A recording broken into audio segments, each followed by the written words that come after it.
Halo teman-teman, ketemu lagi di Miki Little Pastry di sesi yang kedua tips baking bersama Miki.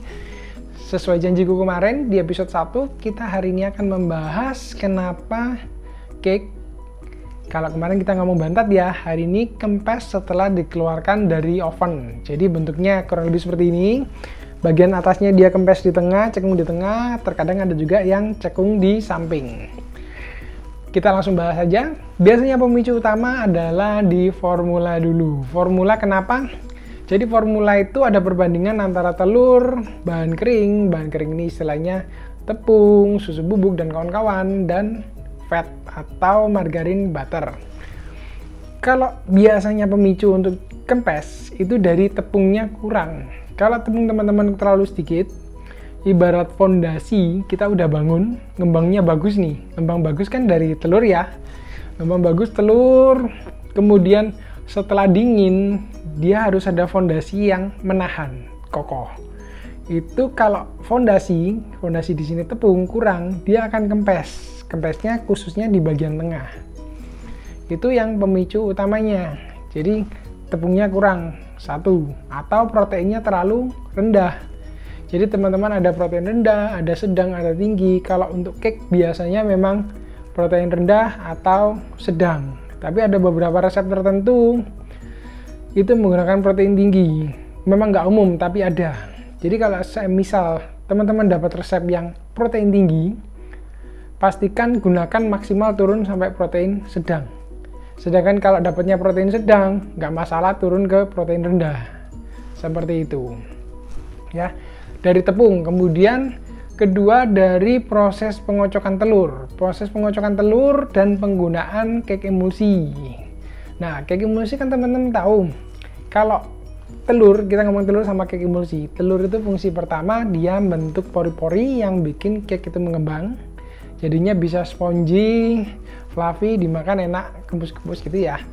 Dan untuk cake emulsi yang kuning-kuning ini ya, cake emulsi itu fungsinya untuk melembutkan pori-pori, istilahnya tekstur dari telur. Jadi telur saat dikocok dia bentuk pori-pori. Pori-porinya ini bisa terjaga lebih bagus. Jadi volume dari telur yang dikocok bisa mengembang lebih besar. Tapi perhatikan juga, bukan berarti teman-teman pakai biar untungnya banyak, pakai cake emulsinya dibanyakin. Atau pengen biar volumenya banyak, putih telurnya dibanyakin. Nggak boleh juga teman-teman, karena kalau ada penambahan satu bahan dan tidak seimbang akan bikin cake itu kolaps. Nah, kolaps itu ibaratnya kalau setelah keluar dari oven bagian tengahnya cekung, itu aku bilangnya kolaps. Kenapa? Karena telur ini dipaksa mengembang tinggi sedangkan kapasitas tepung nggak bisa mengimbangi itu. Jadi penambahan telur sama bukan fat ya, telur sama cake emulsi itu pastikan seimbang. Jadi jangan carinya untuk gede, digedein, enggak, malah jadinya kempes dan hasilnya kurang bagus. Kemudian selain proses dari bahan, pengocokan secukupnya, jadi kentalnya kental. Kalau dulu prinsip bikin bolu kukus kan semakin lama semakin bagus. Sebenarnya ada hitungannya. Cuman kalau dari kebiasaan ya mungkin semakin lama memang semakin bagus sesuai teori dan lamanya relatif seperti itu. Dan kemudian untuk pengocokan sendiri pastikan tidak over. Overnya gimana?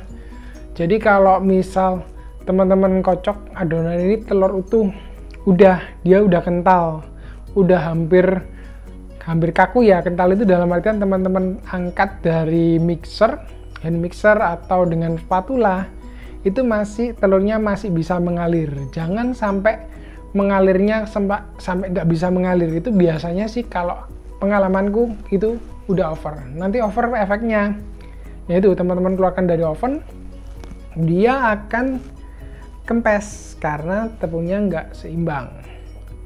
Gimana kalau misal tepung ditambahin, telurnya banyak, kan mengembang tinggi kokoh? Boleh juga tinggi kokoh, tapi teman-teman harus perhatikan keseimbangan resep.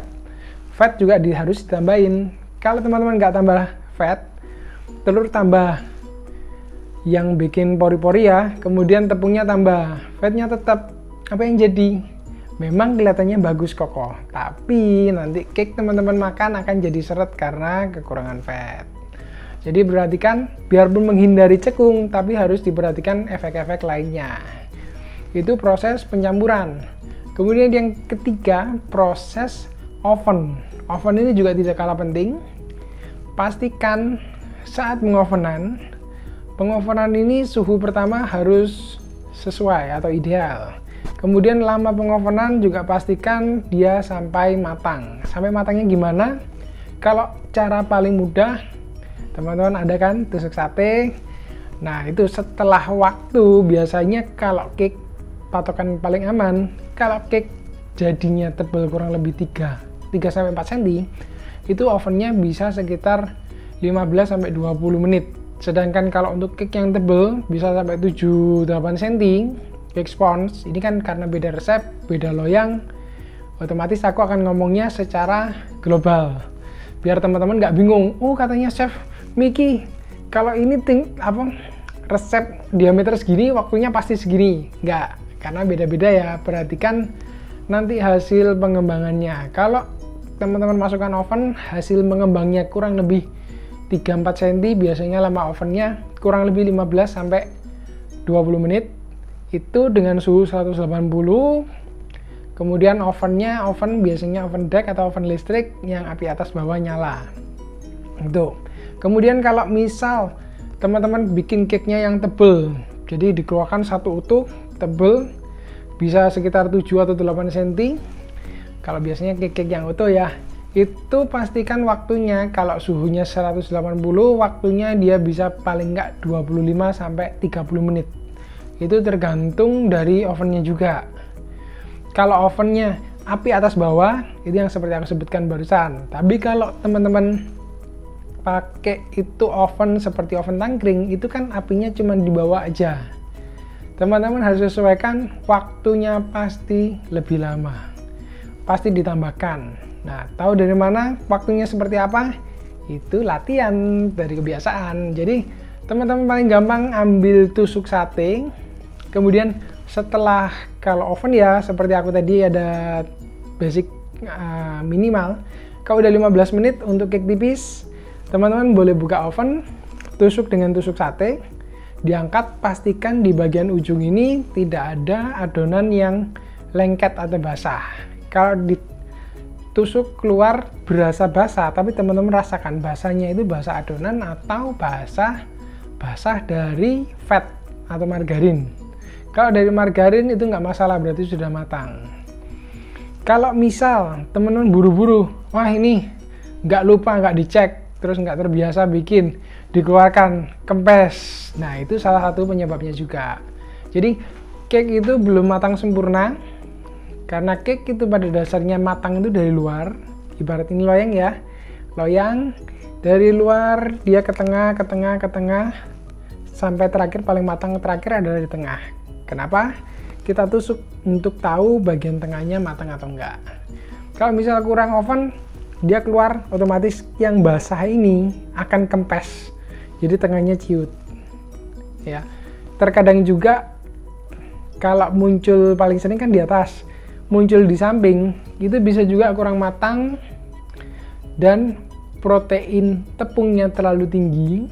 Protein tepung terlalu tinggi itu istilahnya kayak kita bikin glutennya terbentuk terlalu banyak, otomatis adonan itu kan lebih narik ya. Waktu dingin, waktu dia kurang matang, otomatis dia narik ke tengah, atasnya turun, sampingnya turun. Seperti itu.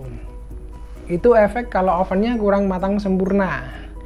Satu lagi, itu kalau atas ya, kalau samping ada kasus khusus. Jadi untuk beberapa cake yang istilahnya kandungan air, fatnya itu cukup tinggi, biasanya lebih aman setelah teman-teman keluarkan dari oven, segera keluarkan dari loyang. Jadi langsung, kan biasanya udah dioles nih, oles pengoles loyang atau dialas samping. Teman-teman boleh scrap pakai pisau kalau misalnya masih lengket. Setelah itu langsung balik, keluarkan dari loyang. Kenapa harus dikeluarkan? Karena biasanya kan di cake kita ini masih panas. Panas ini mengandung uap air. Uap air kalau dia tidak segera dibuang, kalau bagian atas dia akan terbuang sendiri, tapi bagian dalam dia akan berusaha cari celah keluar. Cara paling mudah, dia keluar lewat sela-sela loyang, sisi-sisi sampingnya loyang. Nah, kalau udah lewat sisi-sisi loyang, otomatis bagian samping ini kan lembab. Dia yang aslinya kering, kokoh, karena lembab, dia akan seperti patah pinggang. Jadi melengkung di samping. Itu pemicu juga kalau teman-teman bikin cake, terus kondisi masih terlalu panas, nggak langsung dikeluarkan dari loyang. Jadi lebih aman usahakan langsung keluarkan dari loyang, ya.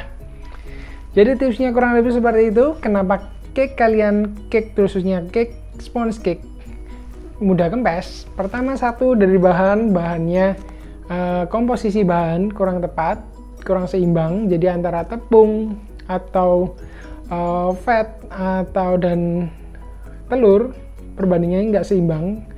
Kita ngomong nggak seimbang ini gampangannya teman-teman ngerubah resep, pinginnya aku pengen explore, aku pengen ngembangin resep sesuai ideku, boleh, nggak masalah, tapi pastikan perbandingannya seimbang. Bisa teman-teman lihat dari resep yang sudah teruji dari teman-teman, otomatis seperti di YouTube ini ya, banyak teman-teman chef yang sharing untuk resep mereka, atau teman-teman yang biasa di rumah buat saling berbagi resep, nggak masalah. Jadi semua resep oke selama teman-teman tahu selanya masing-masing, ya. Dari resep satu pastikan seimbang, kemudian proses pengocokan yang secukupnya, dalam artian jangan over, pinginnya gede tapi otomatis nanti kempes. Dan yang penting, paling penting, proses pengovenan, pastikan cake teman-teman matang sempurna, ya. Setelah matang sempurna, setelah keluar, pastikan segera keluarkan dari loyang biar kelembapan uap air di dalam cake ini bisa keluar lepas dan tidak merusak struktur dari cake kita sendiri. Gimana? Cukup mudah kan? Jadi begitu tips-tipsnya untuk cake agar teman-teman bikin cake tidak kempes. Kalau teman-teman ada pertanyaan yang kurang mengerti, bisa tulis di bawah ya, di komen, aku akan berusaha bantu jawab. Dan seandainya ada ide-ide lain yang teman-teman ingin bahas di tips baking bersama Miki, jangan lupa tulis di komen juga, aku akan berusaha balas secepatnya. Kalau teman-teman merasa video ini bermanfaat, jangan lupa di like dan subscribe agar teman-teman nggak kelewat tips-tips baking lain dari saya. Oke, sampai ketemu di video selanjutnya. Tetap jaga kesehatan teman-teman. Bye-bye.